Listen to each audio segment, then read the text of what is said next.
En Éxodo 20 tenemos un claro mensaje referido a la idolatría. Nos dice literalmente, no tendrás dioses ajenos delante de mí. Noten que dioses está con minúscula. No te harás imagen ni ninguna semejanza de lo que está arriba en el cielo, ni abajo en la tierra, ni en las aguas debajo de la tierra. No te inclinarás a ellas ni las deshonrarás, porque yo soy Jehová tu Dios, fuerte, celoso, que visito la maldad de los padres sobre los hijos, hasta la tercera y cuarta generación de los que me aborrecen, y hago misericordia a millares a los que me aman y guardan mis mandamientos.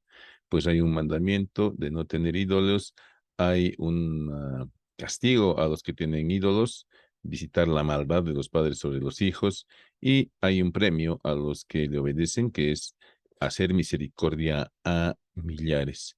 Pues no tenemos otra opción más que seguir los mandamientos de nuestro Señor. Estamos en la Universidad Mayor de San Andrés, en la Facultad de Medicina, Enfermería, Nutrición y Tecnología Médica. Nuestra carrera es medicina, la cátedra es anatomía humana y veremos el tema de irrigación e inervación de abdomen y pelvis. El que habla es el doctor José María Ortiz Rodríguez, docente titular emérito de la cátedra de anatomía, especialista en anestesiología, reanimación y dolor, presidente de la Asociación Boliviana de Anatomía. La irrigación del abdomen y de la pelvis procede pues del mismo vaso, que es un vaso muy grueso, muy importante, que es la aorta abdominal y sus ramas terminales, que son las arterias ilíacas comunes y la sacra media. Las ilíacas comunes son las que van a dividirse posteriormente en ilíaca externa e ilíaca interna o hipogástrica, y de la hipogástrica pues provendrá la irrigación a los órganos pelvianos. La aorta abdominal comienza cuando ésta atraviesa el hiato esofágico o hiato abdominal en el músculo diafragma. En ambos lados tenemos esa imagen, y después de un recorrido vertical un poco inclinado hacia el lado izquierdo en la cavidad abdominal, por delante de la columna vertebral, termina a nivel de la vértebra lumbar 4, dividiéndose en tres ramas terminales: las ilíacas comunes derecha e izquierda y la arteria sacra media. La aorta abdominal se encuentra relacionado con los pilares del diafragma por delante, se encuentra relacionado también con la cara posterior del hígado, se encuentra en relación con la cara posterior del páncreas, con la trascavidad de los epiplones, con la raíz del mesenterio, con las asas intestinales del yeyuno y del íleon. Y pues tiene a su derecha a la vena cava inferior y a su izquierda al riñón izquierdo con su ilio. La arteria abdominal, así descrita en ese trayecto, pues presenta para nosotros ramos colaterales y ramos terminales, que ya los hemos mencionado. Los ramos colaterales pueden ser parietales, dirigidos a la irrigación de la pared, como por ejemplo las arterias diafragmáticas inferiores y las arterias lumbares, y las ramas viscerales destinadas a las diferentes vísceras que localizamos en la cavidad abdominal. En esta imagen estamos viendo las arterias renales, estamos viendo las arterias gonadales, estamos viendo seccionadas la arteria mesentérica superior, la arteria mesentérica inferior y el tronco celíaco. Pues iremos viendo cuáles son esas ramas de la arteria aorta abdominal. Hemos dicho ramas parietales para la pared, que son las diafragmáticas inferiores y las lumbares; ramas viscerales, que son el tronco celíaco, las arterias renales, la arteria mesentérica superior, las arterias capsulares medias, las arterias gonadales, la arteria mesentérica inferior, y los ramos terminales, que en esta imagen y en esta otra también se ven: las arterias ilíacas comunes derecha e izquierda y la arteria sacra media, que se produce esta trifurcación a nivel de la vértebra lumbar 4. Esta es la lumbar 5, esta es la lumbar 4. ¿Cuáles son las primeras ramas parietales? Las primeras ramas parietales son estas, que están originándose en la cara anterior de la aorta abdominal, aproximadamente a nivel de la vértebra torácica 12, que son las arterias diafragmáticas inferiores. Precisamente aquí nos está señalando esta situación y también nos está mostrando que en ocasiones las arterias diafragmáticas inferiores pueden provenir del tronco celíaco. Sin embargo, vale la pena comentar que en lo que se refiere a vasos tanto arteriales como venosos, existen variaciones muy frecuentes. En esta otra imagen de Néter estamos viendo las arterias diafragmáticas inferiores, cada cual relacionada con el pilar diafragmático correspondiente, y estas arterias diafragmáticas inferiores nos van a dar algunas ramas colaterales.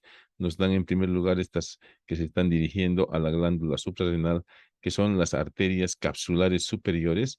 Luego, la arteria diafragmática se divide en dos ramas, una rama medial o interna y una rama lateral o externa, que se distribuyen en el diafragma, y de las ramas anteriores se distribuyen también en parte de la pared anterolateral del abdomen. Ahí estamos viendo nuevamente una imagen de las arterias lumbares. Las arterias lumbares que se originan en la cara lateral y posterior generalmente de la arteria aorta abdominal son las siguientes ramas parietales. Esta es la arteria subcostal y aquí están la primera, segunda, tercera y cuarta lumbar. La quinta arteria lumbar, como está en esta imagen de Néter, se desprende de la arteria sacra media. Ahí tenemos en este corte transversal las arterias lumbares. Estas arterias lumbares, pues vamos a detallar que tienen una rama dorsoespinal y una rama lumbar propiamente dicha. Aquí está precisamente ese esquema. Esta es la aorta. Ahí están las dos arterias lumbares, la arteria lumbar izquierda que es más corta y la derecha que es más larga por la cava inferior, y se encuentran bordeando el canal que presentan los cuerpos vertebrales, proporcionan irrigación, ramas colaterales a los cuerpos vertebrales, y luego terminan dividiéndose en dos ramas, una rama dorsoespinal y una rama anterior o lumbar propiamente dicha. De la arteria dorsoespinal están saliendo pues las arterias espinales, y la arteria dorsoespinal se va a distribuir en los huesos, en los músculos y en los tegumentos de la región posterior del tronco. Las arterias lumbares, como ya habíamos mencionado, se dirigen lateralmente a la pared abdominal. Algunas de ellas terminan irrigando la parte inferior del diafragma, pero todas ellas se distribuyen en la pared abdominal. Aquí tenemos un esquema de las arterias lumbares. Ahí está el tronco, y aquí tenemos arterias lumbares reales. Ahí está su tronco, ahí está la rama dorsoespinal y la continuación de las arterias lumbares. Estas arterias lumbares, después de haber irrigado la pared anterolateral del abdomen, presentan anastomosis. Se anastomosan con las arterias mamarias o torácicas internas. Se anastomosan con las arterias epigástricas superficiales, con la arteria circunfleja ilíaca superficial y con la arteria epigástrica inferior. Con todas esas ramas forman una especie de plexo en la pared anterolateral del abdomen, un plexo arterial. La siguiente rama que vamos a analizar, pues es el tronco celíaco, que ya lo conocemos, que se desprende a nivel de la vértebra torácica 2 de la cara anterior de la aorta. Este tronco celíaco, también conocido como trípode de Haller, debido a que presenta tres ramas. Una rama superior, que es la coronaria estomáquica o gástrica izquierda, esta otra rama que es la arteria esplénica, y esta que es la arteria hepática común.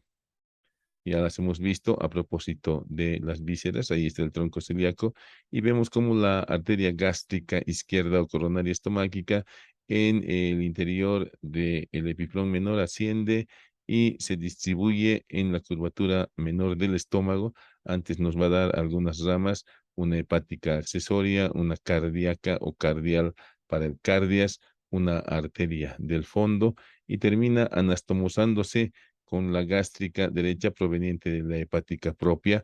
En cada una de estas tiene dos ramas, una anterior y una posterior, que se anastomosan en la curvatura menor y proporcionan ramas a la cara anterior y a la cara posterior del estómago y al epiplón menor. Esta otra rama que estamos viendo hacia este lado es la arteria esplénica, acompañada por su vena muy circoidea recorre el borde superior del cuerpo y la cola del páncreas para luego dividirse en unas 8 a 10 ramas terminales que se introducen en el hilio del vaso.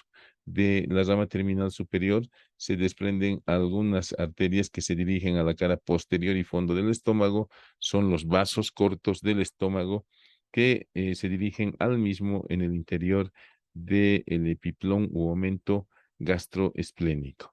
De la arteria terminal inferior de la arteria esplénica se desprende otra rama importante que aquí está seccionada, que es la gastroepiploica izquierda, que hace anastomosis con la gastroepiploica derecha en la curvatura mayor del estómago. Y de ahí se desprenden ramas para la cara anterior y posterior del estómago y para el epiplón gastrocólico o epiplón mayor. Vale la pena también, a propósito de esta imagen, destacar que la arteria esplénica, además de dar ramas numerosas al páncreas a lo largo de su trayecto, da unas ramas importantes como esta que es la pancreática principal, ¿ya? Y esta otra que es la segunda pancreática principal que se anastomosan en el interior del páncreas y que van a dar irrigación a todo el páncreas, ¿no? Ahí tenemos una imagen real del tronco celíaco, donde vemos la arteria gástrica izquierda dirigiéndose a la curvatura menor del estómago. Ahí tenemos la arteria esplénica y ahí tenemos la arteria hepática común. ¿Ya? Y aquí de la hepática común, esta que está tensa por la separación que están haciendo para mostrarnos el tronco celíaco, es la gástrica derecha. Ahí está la gástrica derecha dirigiéndose a la curvatura menor para alcanzar a la coronaria estomáquica o gástrica izquierda y hacer esta anastomosis, este arco paralelo a la curvatura menor del estómago. Y ahí tenemos precisamente esta arteria gástrica izquierda y algunas de sus ramas, la rama cardíaca, la rama fúndica y la hepática accesoria. Y aquí está sus ramas terminales para la curvatura menor del estómago. Y aquí nuevamente vemos completa la irrigación del estómago, como habíamos mencionado, de la esplénica se origina la gastroepiploica izquierda y de la gastroduodenal, la división de la gastroduodenal en pancreática duodenal anterosuperior y gastroepiploica derecha, se origina precisamente esta rama que se une por inosculación en la curvatura mayor del estómago con la del lado opuesto y van a proporcionar ramas a la curvatura mayor del estómago y al epiplón gastrocólico o epiplón mayor. En esta imagen también estamos aprovechando para ver a la arteria hepática propia, que luego de un corto trayecto hacia la derecha, más o menos a la altura del píloro, termina dividiéndose en dos ramas. Una rama ascendente que es la hepática propia y una rama descendente que es la gastroduodenal. De la gastroduodenal se están desprendiendo algunas ramas, ¿no? Por ejemplo, esta que es la supraduodenal y las dos ramas terminales de la gastroduodenal, como ya habíamos mencionado, son la gastroepiploica del lado derecho y la pancreático duodenal antero superior. Y luego de esta división, la arteria hepática propia que asciende en el borde libre del aumento menor en relación con la vía biliar a su lado derecho y la vena porta en su parte posterior, se divide en dos ramas, una rama derecha y una rama izquierda. La rama derecha la vamos a localizar generalmente en este triángulo que ya lo hemos descrito, que es el triángulo de la vía biliar, y de la rama derecha pues se está originando esta que es la arteria cística. Las ramas derecha e izquierda se distribuyen en los 8 segmentos hepáticos junto con la gran vena porta, que es esta que está por aquí atrás. Y ahí está la arteria gástrica derecha dirigiéndose a la curvatura menor, anastomosándose con la gástrica izquierda. Y ahí al fondo vemos las arterias diafragmáticas o frénicas inferiores. Nuevamente más del tronco celíaco. Ahí estamos viendo de la esplénica la arteria pancreática principal y las otras pancreáticas accesorias, y estamos viendo la arteria pancreático duodenal póstero superior. Ya en ocasiones se llama así esta arteria, la posterior superior, que se está anastomosando con la posterior inferior de la arteria pancreático duodenal que proviene de la mesentérica superior. Bueno, esta imagen ya la hemos visto al principio y seguimos viendo cómo el tronco celíaco además está proporcionando por medio de este arco irrigación al duodeno y al páncreas. Ya estamos viendo ahí la cara posterior de esta irrigación en ambos casos, muy en relación con la vía biliar, también da ramas al conducto colédoco. Y pues en resumen podríamos decir que el tronco celíaco irriga al hígado, irriga a la vesícula biliar, irriga al estómago, irriga al bazo, irriga al páncreas, irriga el epiplón menor o gastrohepático, al epiplón mayor o gastrocólico, irriga al duodeno, a la cabeza, cuerpo y cola del páncreas, como ya habíamos mencionado, son el territorio de irrigación del tronco celíaco. Luego tenemos las arterias capsulares medias. Ahí está la aorta, ahí está la mesentérica superior que no la han pintado. Ahí está el tronco celíaco parcialmente disecado, pero ahí están las arterias capsulares medias. Las arterias capsulares medias son descritas en Rubier, originándose a nivel de la arteria mesentérica superior. Sin embargo, vemos en esta imagen y en esta disección que se originan aproximadamente a la altura del tronco celíaco. Ahí está precisamente el tronco celíaco a nivel de la vértebra torácica 12 y las capsulares medias se dirigen directamente a la glándula suprarrenal, tanto del lado derecho como del lado izquierdo, proporcionando irrigación, contribuyendo a la irrigación proveniente de las diafragmáticas inferiores y de la renal, y pues dando una muy rica irrigación a las glándulas suprarrenales por la importancia que tienen para el mantenimiento de la homeostasis. Ahí está el riñón izquierdo, ahí está la glándula suprarrenal izquierda. En este caso nos están mostrando que hay dos arterias capsulares medias. Ahí está la capsular superior y ahí está la capsular inferior, rama de la renal, arteria renal. La siguiente rama que se origina de la arteria aorta y que es también una rama visceral es la arteria mesentérica superior, que se origina a la altura de la vértebra lumbar 1 aproximadamente. Está pasando por detrás del páncreas y por delante de la cuarta y la tercera porción del duodeno. Junto con la aorta hace una especie de pinza vascular que está pues realmente abrazando a la tercera y cuarta porción del duodeno. La arteria mesentérica superior se introduce en la raíz del mesenterio y a partir de la raíz del mesenterio es que va a ramificarse, proporcionando ramas al lado derecho y al lado izquierdo. Las ramas del lado izquierdo se dirigen hacia las asas intestinales, generalmente son 16 asas, por lo tanto son 16 ramas que se dirigen a las asas y ayuno ileales, y al lado izquierdo, pues nos va a dar las arterias que van a irrigar el intestino grueso.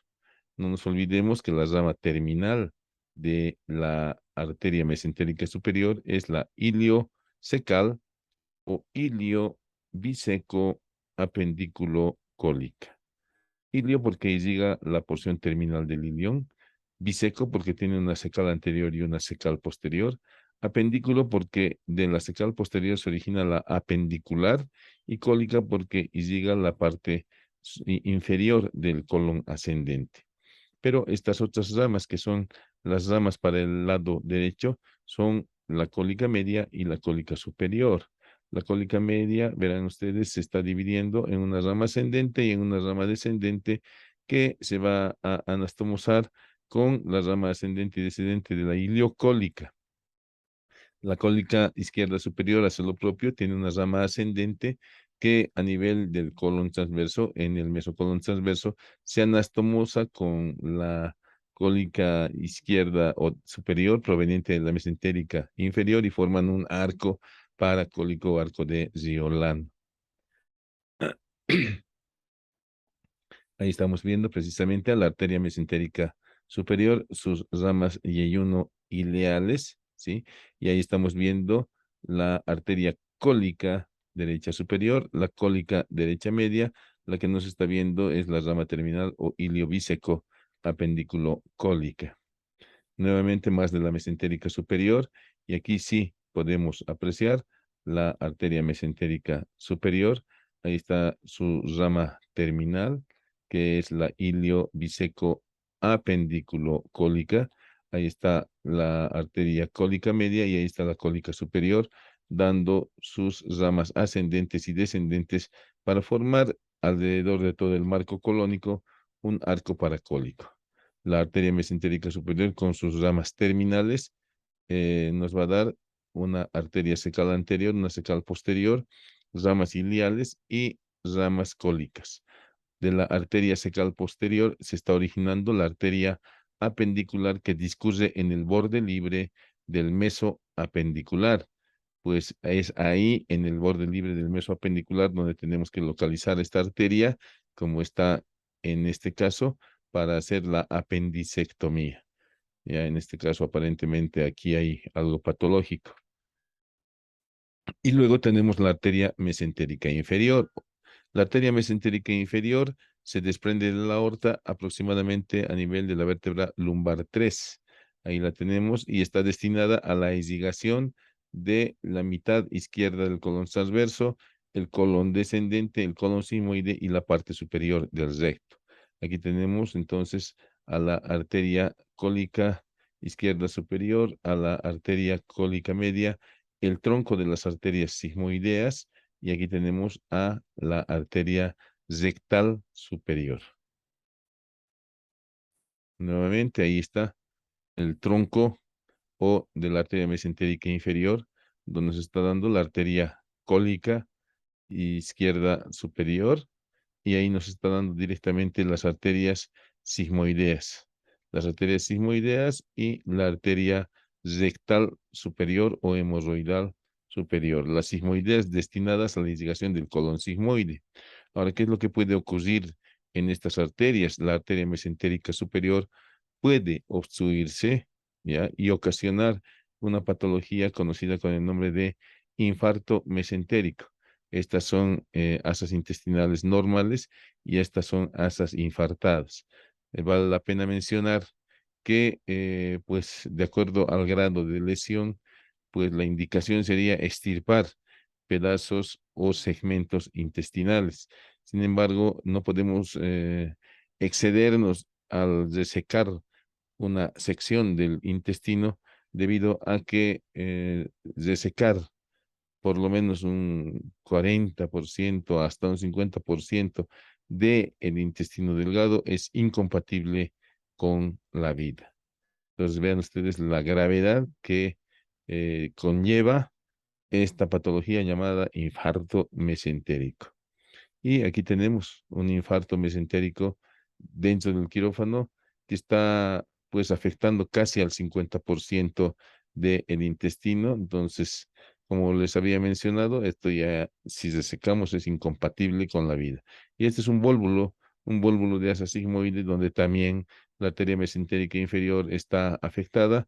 Sin embargo, pues estos vólvulos de asa sigmoide se resecan tranquilamente, toda la asa sigmoide, y no hay peligro para la vida del paciente.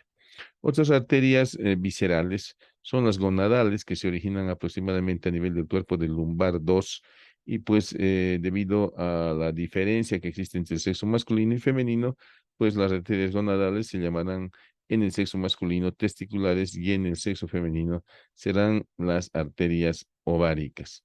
Estas arterias ováricas descienden desde la cavidad abdominal hasta la pelvis, acompañadas por un revestimiento de peritoneo, constituyendo un ligamento, el ligamento lumbo ovárico o ligamento suspensorio del ovario.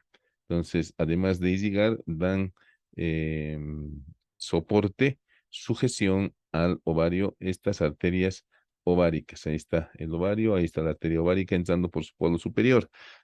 La arteria ovárica, además de irrigar el ovario, también irriga a la trompa uterina. La arteria ovárica está acompañada por un plexo venoso que luego se convierte en una sola arteria, una sola vena, la vena ovárica del lado izquierdo y la del lado derecho. La ovárica derecha desemboca directamente en la vena cava inferior y la del lado izquierdo termina desembocando en la vena renal.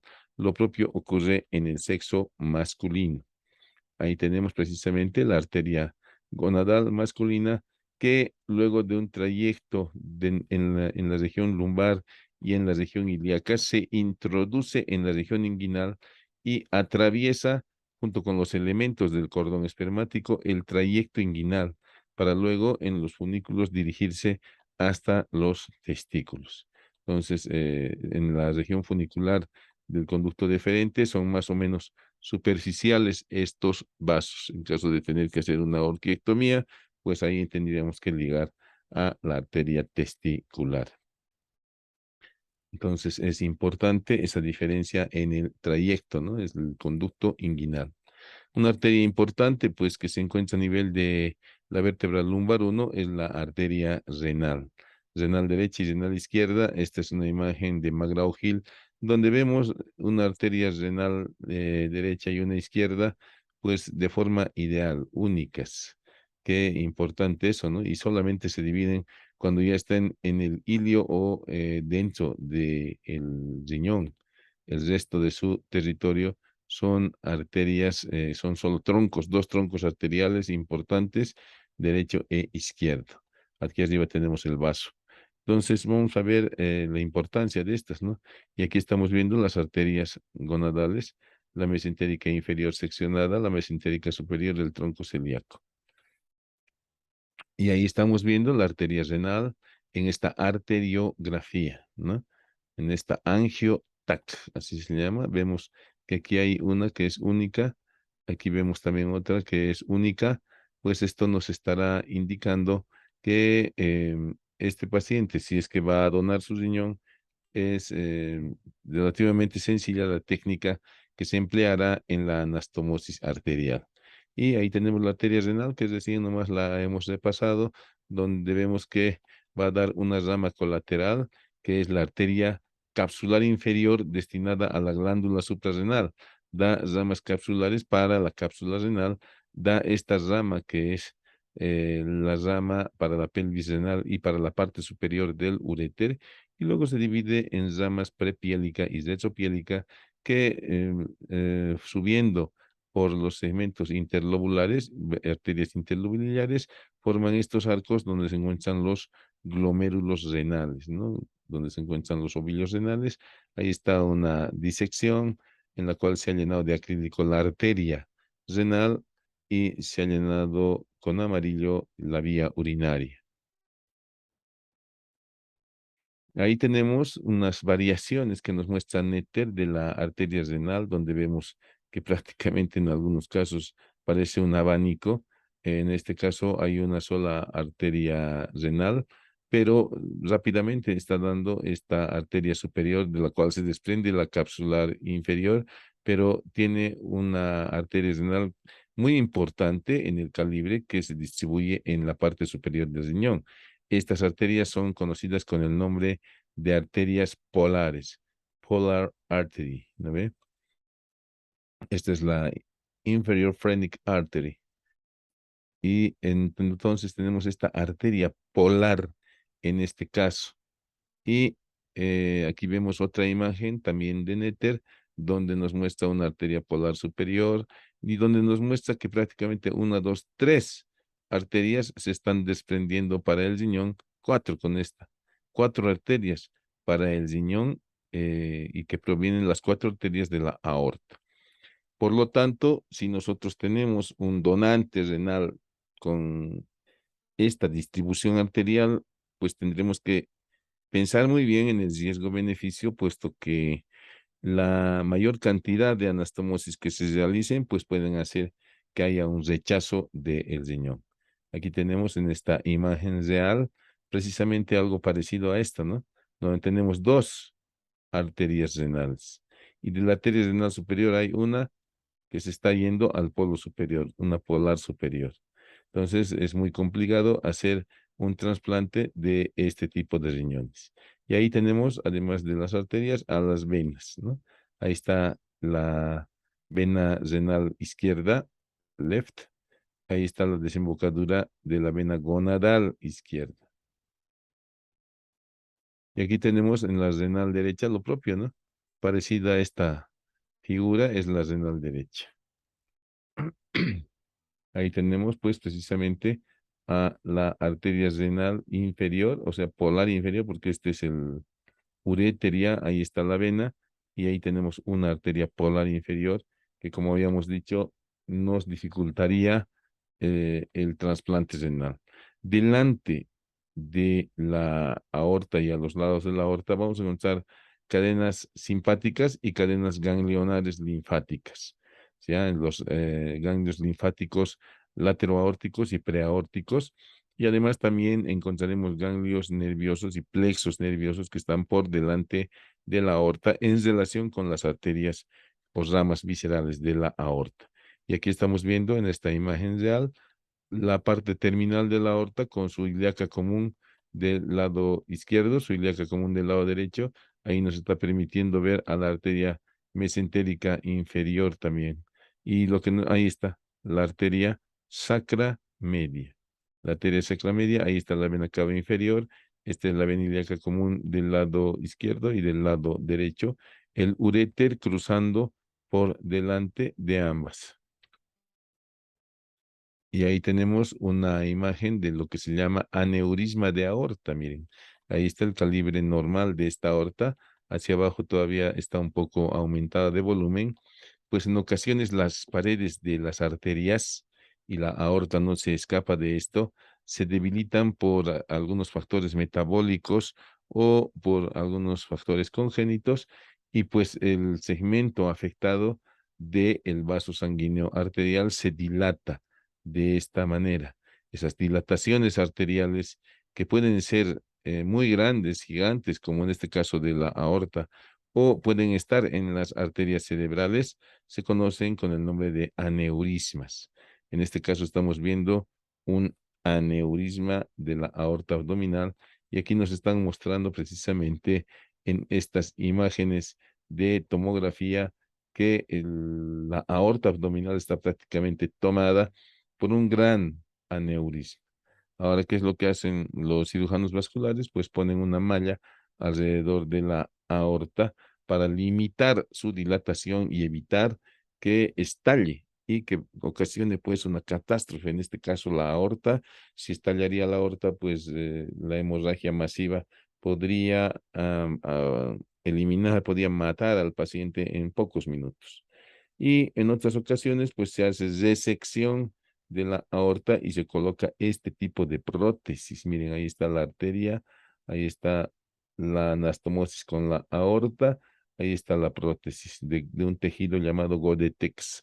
Y esta anastomosis en pantalón para las ilíacas comunes derecha e izquierda. El retorno venoso de las arterias mesentérica superior, mesentérica inferior, se realiza por medio de del sistema porta. A nivel del recto, pues las venas rectales tienen un plexo que está comunicando el sistema portal con el sistema de la vena cava inferior. Entonces ahí encontramos una anastomosis portocava. A nivel del cardias ocurre aproximadamente lo mismo, ¿no? Hay algunas venas de ese plexo venoso que son tributarias de la vena cava superior. Sin embargo, eh, también hay tributarias de la mesentérica superior. Por lo tanto, cuando existe un aumento de la presión portal, otro de los caminos de salida que busca la sangre es pues esta anastomosis porto-cava a nivel de la mucosa esofágica. De todas maneras, ya hemos visto que la gran vena porta se forma por la unión de la mesentérica o mesaraica mayor o superior con la vena esplénica. Previamente, la vena esplénica ha recibido a la vena mesentérica inferior o mesaraica menor. Entonces, esta es la formación habitual y normal que conocemos, pero pueden haber variaciones como tales como que la vena mesentérica inferior se una junto con las otras formando un trípode, ¿ya? O que la vena mesentérica inferior desemboque directamente en la vena mesentérica superior. Eso es bastante variable, sin embargo, tienen una relativa constancia. Y ahí tenemos a la vena cava inferior. La vena cava inferior recibiendo a las venas renales, recibiendo a la vena gonadal del lado derecho. Y aquí vemos a la vena renal izquierda recibiendo a la vena gonadal del lado izquierdo. Ahora, en esta otra imagen de Néter, vemos que a la vena cava inferior le drenan las venas diafragmáticas inferiores, las tres venas hepáticas, las renales y la gonadal del lado derecho. ¿Ya? No hay otras afluentes. Atrás hay unas comunicaciones con las venas lumbares ascendentes y precisamente en este esquema estamos viendo eso. Ahí tenemos las venas lumbares retornando teóricamente hacia la vena cava inferior, porque las lumbares se originaron en la arteria aorta y estas venas lumbares em, están en algunos casos desembocando, como ven aquí, en la vena cava inferior. Sin embargo, mantienen su individualidad y forman a cada lado esta vena y esta otra vena que son las venas lumbares ascendentes, que son el origen de el sistema ácigos, ¿no? No nos olvidemos que al lado derecho, estas lumbares ascendentes al unirse con la subcostal y esta anastomosis de la aorta o de la cava y o de la renal van a formar la hemias o la vena ácigos del lado derecho y en el lado opuesto se formará la hemiácigos. Y bueno, tenemos luego a la arteria hipogástrica. Ahí tenemos la arteria ilíaca externa, ahí tenemos la vena ilíaca externa, la arteria ilíaca común con sus venas ilíacas comunes, la arteria sacra media con su vena y pues la arteria ilíaca común cruzada por delante por los uréteres va a dar precisamente irrigación a esta parte del uréter, cruzada también por las arterias y venas gonadales, pues se va a dividir en ilíaca externa e ilíaca interna o hipogástrica. Aquí está la ilíaca externa y aquí está la ilíaca interna o hipogástrica, que se va a distribuir en la pared y en las vísceras de la cavidad abdominal. También podemos mencionar a las ramas colaterales de la hipogástrica como clasificadas en parietales y en viscerales. Las parietales también pueden ser parietales intrapélvicas, como esta que es la sacra lateral inferior y esta que es la sacra lateral superior, y parietales extrapélvicas, como es aquella que está saliendo y está yendo a distribuirse en la región glútea, la arteria glútea superior.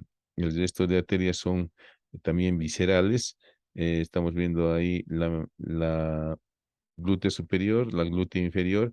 Aquí estamos viendo la arteria rectal, ¿ya? Aquí estamos viendo la arteria uterina, este es el del sexo femenino. Ahí está la vejiga, vesical, la arteria vesical superior, que se origina de esta arteria que es la arteria umbilical, que como verán ustedes, luego de haber dado la arteria vesical, se torna fibrosa porque no tiene razón de ser ya esta arteria umbilical y se oblitera y está delimitando lateralmente la aponeurosis umbilico prevesical. Ahí tenemos algunas de las ramas. Aquí se han retirado las vísceras que están delante del intestino, se ha dejado el recto, se ha dejado parte del colon sigmoide y estamos viendo en el recto las arterias rectales medias, las arterias rectales medias que vienen de la hipogástrica. Y la hipogástrica para su estudio pues nos presenta dos troncos, un tronco terminal anterior y un tronco terminal posterior. Ahí tenemos precisamente el tronco terminal anterior. De este tronco terminal anterior, como podemos ver, se está originando la arteria glútea inferior. Aquí está la arteria glútea inferior. La arteria rectal media, ahí está la arteria rectal media. La arteria pudenda interna, que es esta arteria pudenda interna, está originándose la arteria del conducto deferente, que no la estamos viendo aquí, la vesícula deferencial, que es una arteria bastante gruesa, la arteria vesical superior y la vesical inferior, ¿no? Ahí está arteria, la arteria vesical superior y la arteria vesical inferior que se originan de la arteria umbilical. En este caso no está representada por aquí la umbilical que se oblitera. Y tenemos también la arteria obturatriz que nos está mostrando por aquí la imagen, la arteria obturatriz, que junto con el nervio obturador se dirigen al conducto subpubiano para dirigirse a la región interna del muslo.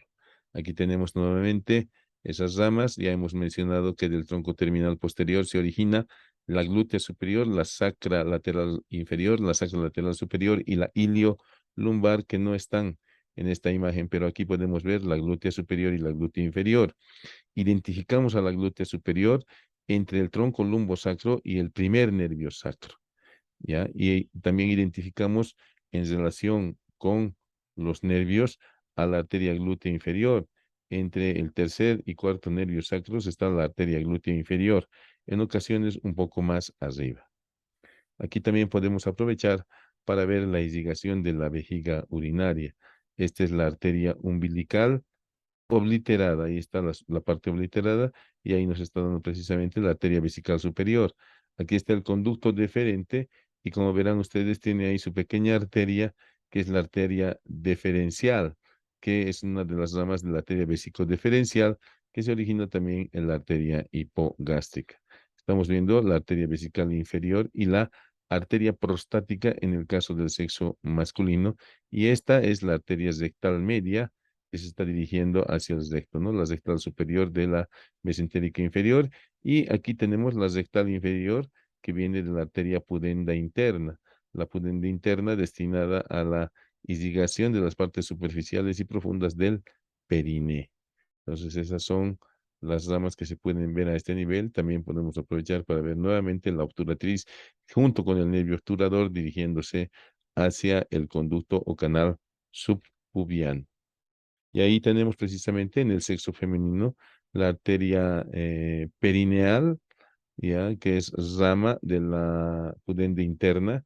Esta es la arteria perineal superficial y allá la pudenda interna dirigiéndose profundamente en la aponeurosis para terminar como arteria dorsal del clítoris, ¿no? Y ahí tenemos precisamente la arteria pudenda interna, su rama profunda, terminando como arteria dorsal del clítoris luego de haber dado la irrigación a los tejidos de las partes blandas del perineo. Es muy importante acordarnos y ver y revisar siempre el trayecto de la arteria uterina. La arteria uterina que se origina de la arteria hipogástrica o ilíaca interna a 1 centímetro, 1 a 2 centímetros por arriba del fondo de saco lateral de la vagina, se cruza con el uréter. Se cruza con el uréter esta arteria uterina a unos 2 centímetros del fondo de saco. Y este detalle anatómico es muy importante tenerlo en cuenta en el momento que se hacen histerectomías o cualquier otra cirugía que está relacionada con esta arteria, puesto que con mucha frecuencia se puede lesionar el uréter o ligarlo junto con la arteria uterina. No nos olvidemos que si se va a realizar histerectomía, pues no vamos a encontrar a un útero en estas condiciones, sino encontraremos generalmente úteros deformes y eso pues puede inducir a que haya una confusión.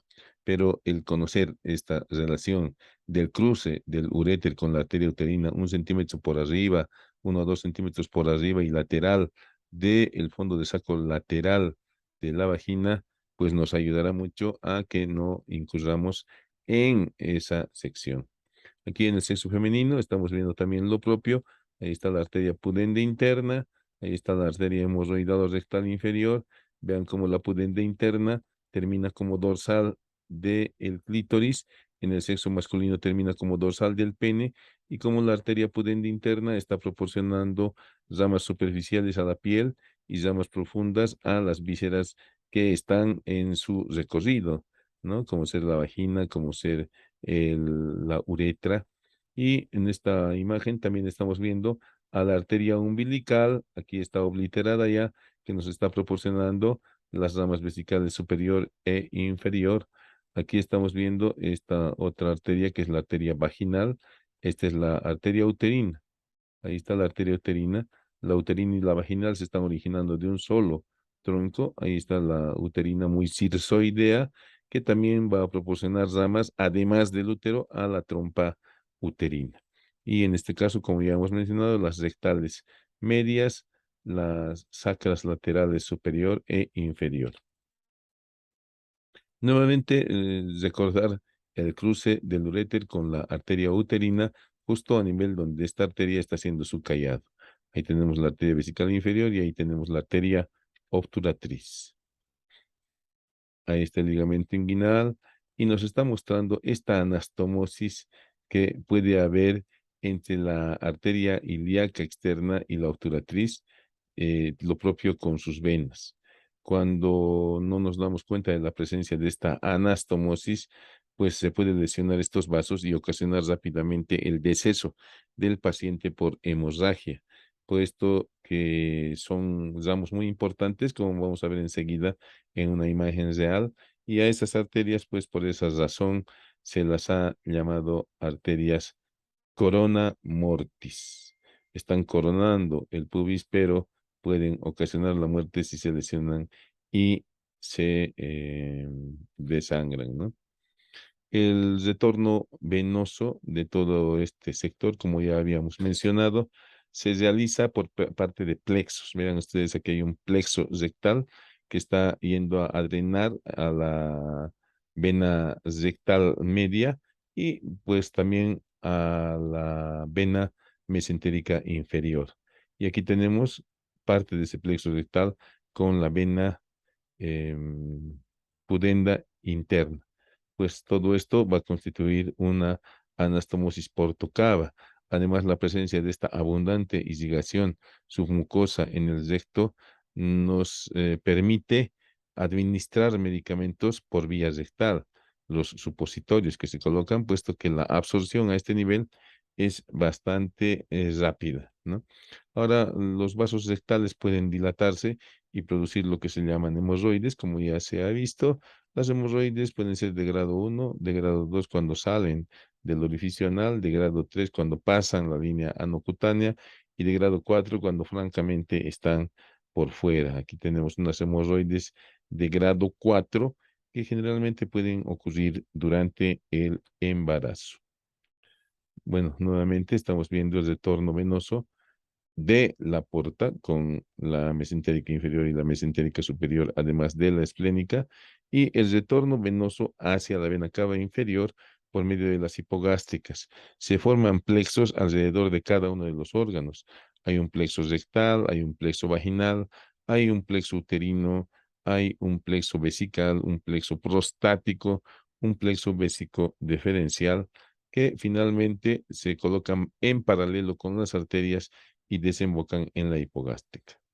¿Cómo está inervada desde el punto de vista somático la pared anterolateral del abdomen? Pues está inervada por los nervios intercostales. A partir del sexto intercostal hasta el duodécimo, el décimo va a inervar el dermatoma correspondiente al ombligo. Entonces, ese es el territorio de inervación de estos nervios intercostales.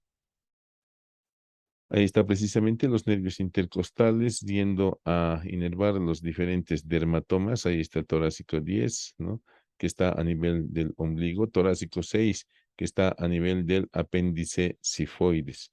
Y torácico 12, que es suprapubiano. Y luego esta inervación está completada por los nervios iliohipogástrico e ilioinguinal.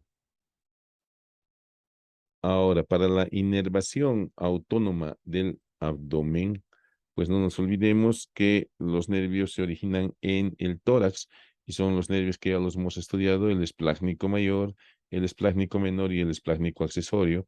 Ahí estamos viendo el tronco simpático torácico con sus ganglios y a partir del sexto ganglio sabemos que se forma el nervio esplácnico mayor, del sexto al noveno. El décimo y el décimo primero forman el esplácnico menor y el décimo segundo va a formar solito el esplácnico accesorio cuando existe. Entonces, ¿cuál es el origen real de estos nervios simpáticos? Las astas laterales, el núcleo intermedio lateral de las astas laterales, y acompañan a las fibras motoras por la raíz motora estos axones provenientes de estas células simpáticas. Luego, en el interior del nervio, se dirigen por medio de los ramicomunicantes blancos hacia los ganglios simpáticos paravertebrales. En esos ganglios simpáticos paravertebrales, algunas de estas ramas simpáticas pasan directamente a otros ganglios que están ya yuxtapuestos a las vísceras, ¿ya? Y forman algunos plexos, como el plexo solar y el plexo mesentérico superior, plexo mesentérico inferior. Y algunas fibras del ganglio retornan hacia el nervio, ya por medio del rami comunicante gris. Ahí tenemos el origen del nervio esplácnico mayor a partir de torácico 6. En esta imagen está un poco más claro. Ahí está el esplácnico mayor con todos sus orígenes. Este es el esplácnico mayor. Ahí está el esplácnico menor con sus dos orígenes, 10 y 11. Y ahí está el esplácnico accesorio del ganglio 12, ¿no? Ahí están los ganglios también numerados. Y ahí está nuevamente una imagen real del tronco simpático y ahí está el nervio esplácnico mayor. Y pues, ¿qué hace el nervio esplácnico mayor? Vean ustedes, atraviesa el diafragma y se dirige hacia los ganglios semilunares, formando parte del plexo celíaco. El esplácnico menor también atraviesa el diafragma y se dirige hacia el ganglio aórtico renal, lo propio el nervio esplácnico accesorio. Es en estos plexos que hay un intercambio, una mezcla de fibras simpáticas y parasimpáticas. En este caso, estamos viendo el origen simpático de los nervios esplácnico mayor, esplácnico menor y esplácnico accesorio, que están yendo a formar parte importante de estos plexos preaórticos. Aquí está una imagen real, disección y pintura de los nervios esplácnico mayor, esplácnico menor, y no está el esplácnico accesorio. Y ahí vemos cómo los ganglios celíacos también reciben inervación parasimpática a partir del nervio vago derecho o posterior. Ahí está el nervio vago derecho o posterior y ahí está el vago izquierdo o anterior, que también con algunas ramas está contribuyendo a formar estos plexos nerviosos, el plexo celíaco, el plexo mesentérico superior, el plexo aórtico renal y el plexo mesentérico inferior, además de los plexos gonadales.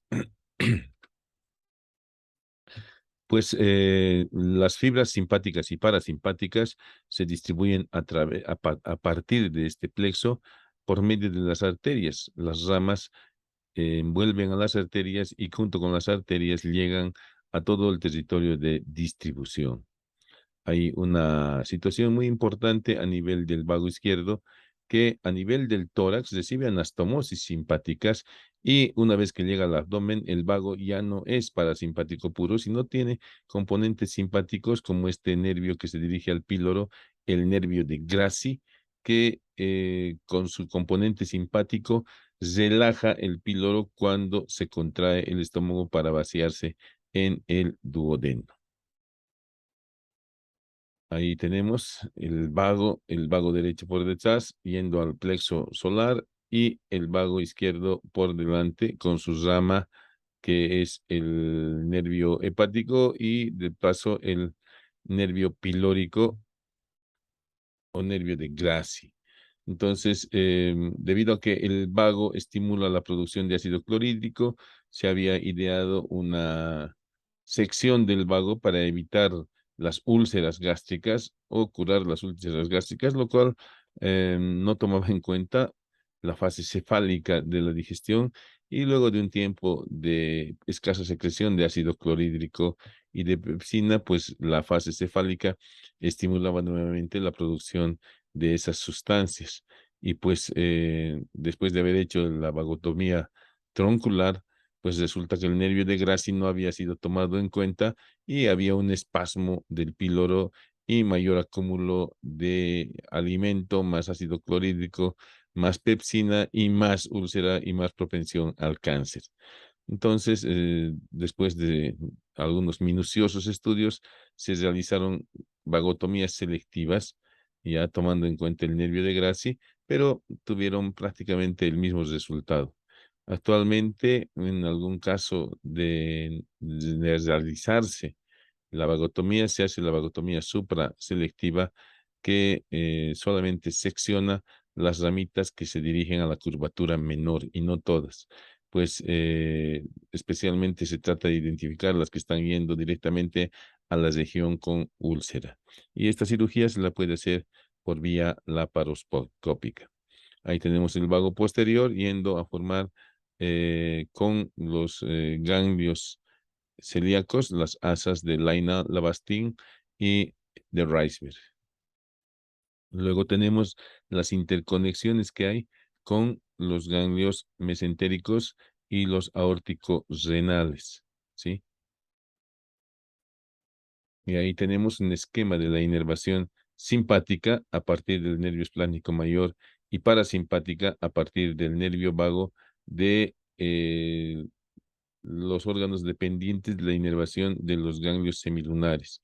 Estas fibras representadas con color negro son fibras dolorosas que están llevando la sensación termoalgésica de toda esta región hacia las vías centrales. Sin embargo, la distribución de estas fibras es muy escasa, por lo cual el dolor siempre es difuso. Y ahí tenemos nuevamente lo mismo, ¿no ve? Plexo celíaco, plexo mesentérico superior, plexo aórtico renal y plexo mesentérico inferior.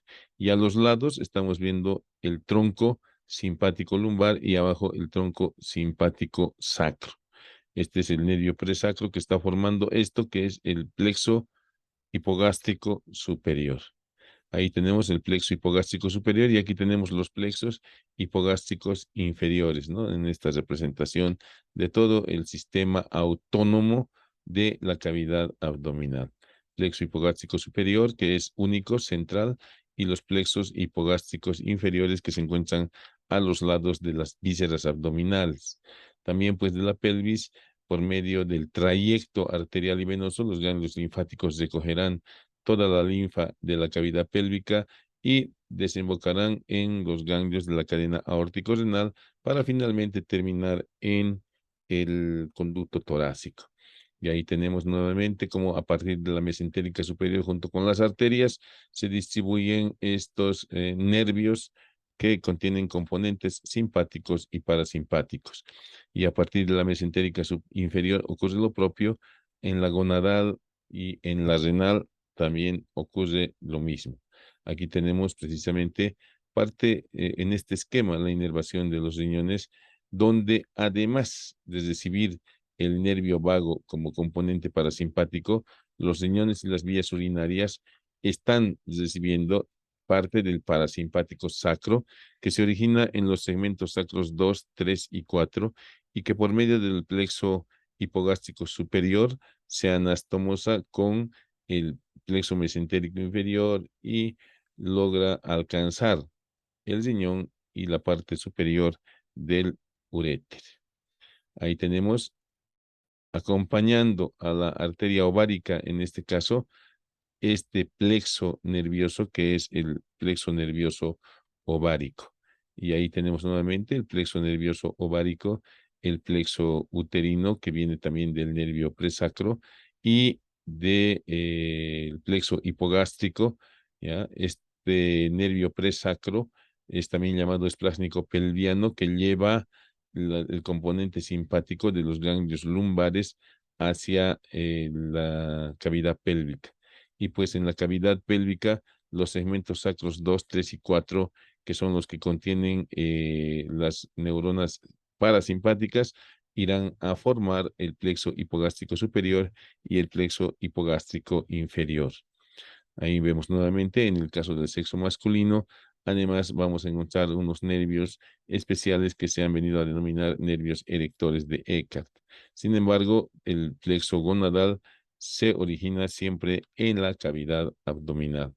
Lo propio ocurre con la vejiga, que tiene componentes simpáticos de L1 y de L2, ¿ya? A través de los nervios esplácnicos pelvianos, y componentes parasimpáticos del simpático sacro, sacro 2, 3 y 4. Lo propio ocurre para las vísceras intrapelvianas masculinas, como son la próstata, las vesículas seminales, los conductos deferentes. Ahí están precisamente la inervación por medio del nervio dorsal del pene, también que viene del plexo pudendo. Y ahí estamos viendo, en este caso, los nervios iliohipogástrico e ilioinguinal, que se dirigen a los genitales externos masculinos y femeninos y la parte inferior del abdomen, ¿no? Podemos hacer el bloqueo de estos nervios en caso necesario. Y pues aquí tenemos el plexo lumbar y el plexo pudendo y el plexo sacrococcigio, ¿no? El plexo pudendo, ahí está el plexo pudendo, que se origina del tercer nervio y del cuarto nervio lumbar, y el plexo coccigio de quinto lumbar, quinto sacro y coccigio, ¿no? El plexo sacro sabemos que tiene como rama terminal al nervio ciático mayor, y luego tendrá algunas ramas colaterales como el nervio glúteo superior, el nervio glúteo inferior, el nervio ciático menor, algunas ramas a los músculos que se encuentran en relación con los músculos glúteos, y este nervio pudendo que sale de segundo, tercer y cuarto nervios sacros, formando lo que se conoce con el nombre de plexo pudendo. Ahí tenemos precisamente el plexo sacro, ahí tenemos algunas ramas del plexo sacro, ahí tenemos la arteria glútea superior, el nervio glúteo superior, el nervio glúteo inferior, la cadena simpática sacra, y ahí están los comunicantes a partir de sacro 2, 3 y 4, ramas comunicantes parasimpáticas para formar los plexos hipogástricos. Y pues del plexo lumbar tendremos para la inervación del miembro inferior el cutáneo femoral lateral, el nervio femoral, que ya los hemos estudiado, y para el periné, pues solamente este nervio pudendo con su rama perineal superficial, la rama perineal profunda, que es esta, se dirige hasta el dorso del pene para formar el nervio dorsal del pene, y en el sexo femenino, el nervio dorsal del clítoris. La rama superficial dará ramas sensitivas a la piel de los genitales externos, tiene una rama que se dirige a la región glútea, tiene ramas hemorroidales para el esfínter anal. Lo propio en el sexo femenino, el nervio pudendo, el superficial va a dar inervación a la piel y el profundo va a terminar como nervio dorsal del clítoris. Y nuevamente vemos aquí un resumen de cómo se forman estos plexos nerviosos en relación con las arterias, ¿no? Aquí está el plexo hipogástrico superior. Este es el plexo hipogástrico superior, formado por los esplácnicos pelvianos y aportando los ganglios nerviosos lumbares, y también reciben el aporte de los nervios sacros 2, 3 y 4. 2, 3 y 4 son los que tienen el componente parasimpático. Ahí está el componente parasimpático yendo a distribuirse en el plexo hipogástrico inferior. Habíamos dicho que el plexo hipogástrico superior es único, y aquí el plexo hipogástrico inferior es doble, ¿no? Es par, que va a proporcionar inervación al recto, en este caso al uréter terminal, al conducto deferente, a las vesículas seminales, a la vejiga urinaria, a la próstata y al cuerpo esponjoso y cavernoso. Ahí tenemos nuevamente este esquema del nervio presacro y el plexo hipogástrico inferior, dando la inervación a las vísceras en el sexo masculino. En este caso, dan inervación a la vejiga, a las vesículas seminales, al conducto deferente, a la próstata, al recto y al ano. Y en el sexo femenino lo propio, ¿no? Dando ramas al útero, a la vagina, al ovario en este caso. Y los plexos coccígeos pues van a originar, ahí está, ramas que se van a distribuir en la parte inferior de los órganos pélvicos. en la parte inferior de la uretra, la vagina, el orificio anal, lo propio en el sexo masculino. El nervio coxígeo va a dar inervación a la piel de la región perianal y a la parte inferior de las vísceras pelvianas. Ahí tenemos el esplácnico pelviano. Y pues en esta imagen nos muestra superficialmente las vértebras lumbares, el sacro y las crestas ilíacas. Suponemos que aquí está el cuadrado lumbar y el psoas, entre los cuales se encuentra el plexo lumbar. Entonces, de acuerdo a estas referencias anatómicas, podemos hacer un pinchazo y llegar, en algunos casos, hasta los ganglios celíacos. En el caso de cáncer de páncreas, que es muy doloroso, abordamos desde atrás los ganglios celíacos y podemos bloquear los nervios celíacos, como está también en esta otra imagen, guiados por radiología y o por tomografía. Ahí está una guía sencilla por tomografía. Guía por tomografía para alcanzar esos ganglios y mitigar el dolor. Hay muchos más componentes. Esta es una clase de orientación. Les agradezco mucho por su atención.